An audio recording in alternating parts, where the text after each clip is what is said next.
Bismillahirrahmanirrahim. Assalamualaikum warahmatullahi wabarakatuh. Nama saya Zulha Azhari Aziz dengan NPM 185050045 dari kelas B, Program Studi Pendidikan Matematika untuk mata kuliah Kewirausahaan.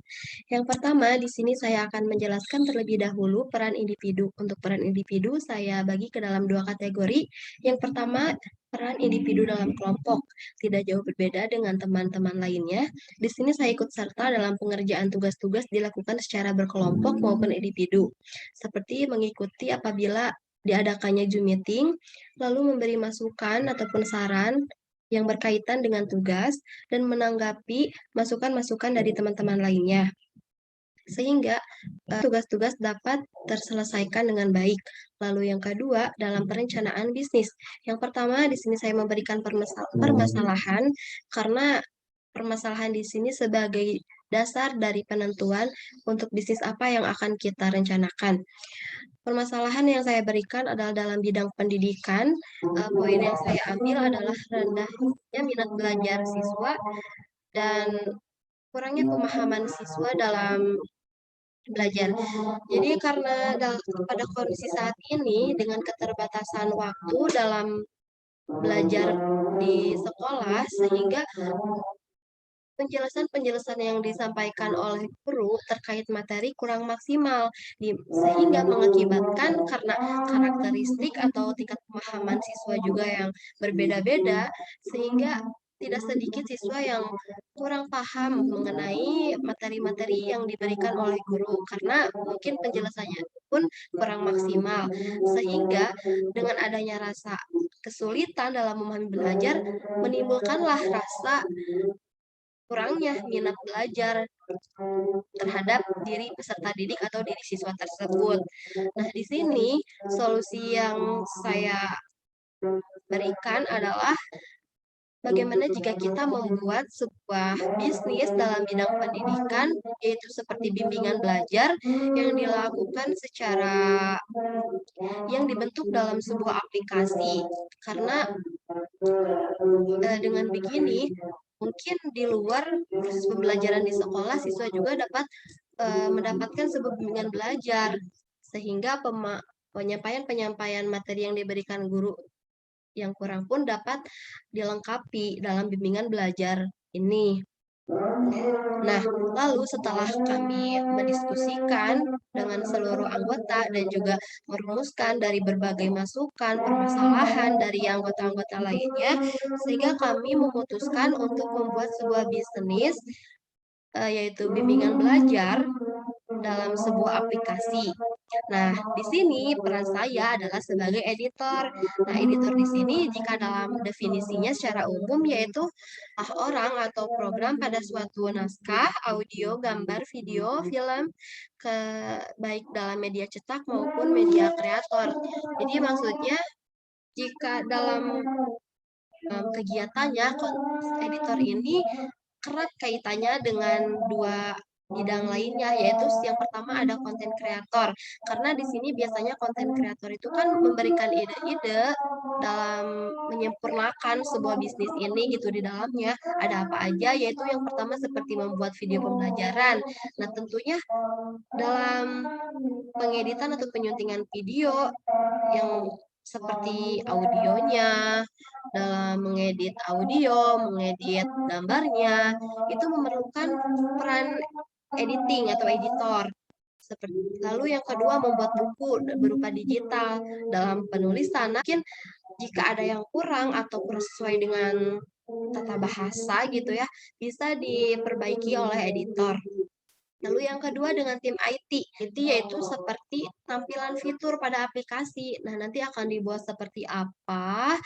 Nanti editor lah yang membantu untuk mengedit tampilannya agar bisa memberikan tampilan yang semenarik mungkin. Nah, lalu selanjutnya di sini saya akan menjelaskan sedikit mengenai bisnis yang telah kami susun dan rencanakan. Bisnis di sini kami beri nama GoSmart. GoSmart di sini adalah sebuah nama aplikasi bimbingan belajar. Sebetulnya aplikasi bimbingan belajar ini tidak jauh berbeda dengan aplikasi lainnya seperti ruang guru ataupun sejenisnya, Kak. Namun di sini kami memberikan sedikit keunggulan pada aplikasi-aplikasi lainnya. Untuk lebih jelasnya kita jelaskan secara tersusun. Yang pertama untuk key partners-nya. Untuk key partners ada dua, yaitu ada tenaga pendidikan dan juga ada dinas pendidikan. Untuk selanjutnya key activities, yaitu aktivitas kami dalam membangun bisnis ini. Yang pertama mencari tenaga pengajar. Yang kedua menyiapkan materi dan bahan ajar. Yang ketiga membuat fitur-fitur pembelajaran seperti video pembelajaran, game belajar, buku digital. Nah, yang telah saya sebutkan juga tadi, di mana di sini saya memiliki peran gitu dalam pembuatan hal-hal ini. Lalu tes minat bakat, ruang diskusi, les private. Les private-nya itu bisa dilakukan secara tatap muka dan tatap maya. Nah, jadi untuk les private secara tatap muka, mengunjungi rumah-rumah setiap konsumen yang memberikan permintaan untuk diberi bimbingan belajar secara langsung gitu. Nah, untuk tatap maya di sini juga sebetulnya bimbingan belajar secara langsung, namun secara virtual bisa dilakukan secara mau Zoom ataupun Google Meet ya. Sudah banyak aplikasi yang bisa membantu untuk pembelajaran secara tatap maya. Lalu yang kedua membuat video pembelajaran. Yang ketiga, video pembelajaran ini untuk membantu dalam penjelasan-penjelasan selain dari penjelasan yang diberikan langsung dari cara face to face. Lalu yang ketiga mempromosikan aplikasi. Tentunya promosi ini sangat penting dalam sebuah bisnis karena jika promosi kita bagus, maka akan besar kemungkinan bisa memberikan kelancaran dan kesuksesan dalam pengembangan bisnis yang dilakukan. Lalu yang selanjutnya untuk kayak research, yang pertama guru yang berkompeten di bidangnya. Yang kedua, sumber materi yang terpercaya. Yang ketiga, engineering and data. Yang keempat, human capital. Yang kelima, editor. Yang keenam, content creator. Dan yang terakhir, marketing. Lalu selanjutnya untuk value proposition, yaitu aplikasi belajar yang akan digunakan tidak jauh berbeda dengan aplikasi pelayanan belajar sejenisnya. Namun, aplikasi ini memiliki keunggulan berupa fitur pelayanan belajar yang lebih lengkap dan harganya pun lebih terjangkau. Lalu selanjutnya untuk customer relationship, yang pertama diadakannya berbagai diskon yang berbeda-beda pada setiap event tertentu. Lalu yang kedua, terdapat diskon untuk paket-paket pembelajaran secara khusus. Selanjutnya untuk channels. Untuk channels yaitu aplikasi pembelajaran, media sosial seperti Instagram, WhatsApp, dan sekolah.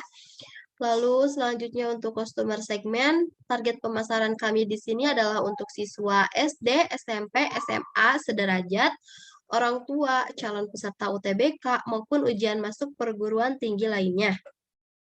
Selanjutnya untuk cost struktur, yang pertama biaya SDM dan administrasi, yang kedua biaya pengembangan aplikasi, dan yang terakhir persiapan untuk pemasaran dan promosi. Yang terakhir di sini yaitu penjelasan mengenai revenue streams, yaitu biaya dari siswa yang berlangganan dan investor. Mungkin dicukupkan sekian penyampaian dari saya. Kurang lebihnya mohon maaf. Wabillahi taufiq wal hidayah. Wassalamualaikum warahmatullahi wabarakatuh.